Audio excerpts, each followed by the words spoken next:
Alors, donc là, comme promis, on a changé la position des lampes néon. On les a mis cette fois verticalement. Donc on a les deux lampes qui sont en haut et en bas. Et toujours pareil, le spectro qui est à plat et donc la fente qui est verticale. Donc on a mis les lampes le long de la fente, parallèle à la fente. Et cette fois, on va utiliser un spectre, enfin un logiciel de Patrick Chevalet pour faire la visualisation des spectres. Parce qu'au final, ce sera avec un logiciel d'acquisition qu'on va faire l'acquisition. Pour vous montrer. Donc là, on a tout paramétré correctement. J'ai rentré la 1083 dans les paramètres. Et donc, ce qu'on va regarder, c'est qu'est-ce qu'on obtient par rapport à tout à l'heure.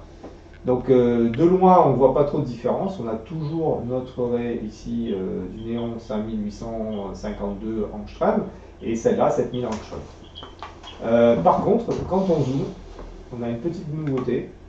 Alors, voilà. Quand on zoome, qu'est-ce qui se passe? On obtient cette fois un dédoublement des rays, mais en croissant. Donc on a une raie du néon qui est dédoublée en bas du spectre, et puis en fait, au fur et à mesure, qui se rapproche de l'autre, et puis voilà, qui va repartir tout en haut.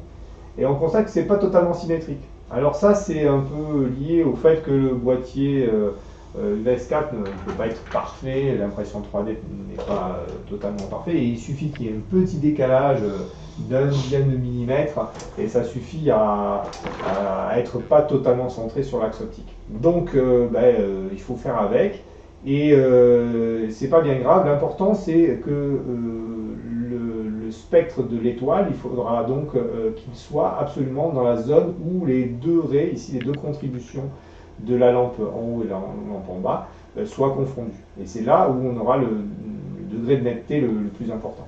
Alors ici, ça semble être sur cet axe-là. Voilà. Donc il faut repérer l'axe, le Y qui correspond. Donc on se met à peu près dans cette zone-là, on coupe la poire en deux, à peu près ici. Et là, on regarde en bas, c'est alors il faut savoir qui est le X et le Y maintenant. Si je suis là, c'est combien? Ça c'est bien. Ah oui, parce que évidemment, on a zoomé, donc on dézoome.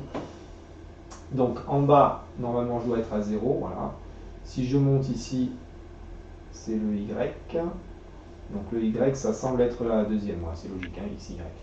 Donc en fait, la deuxième, donc c'est 1945. Voilà. Donc il faudra se mettre autour de 1945 en Y pour faire le spectre de l'étoile. Et alors l'idée la plus simple, c'est de superposer le spectre de l'étoile, une étoile brillante, genre Vega, avec les lampes néon qui sont là.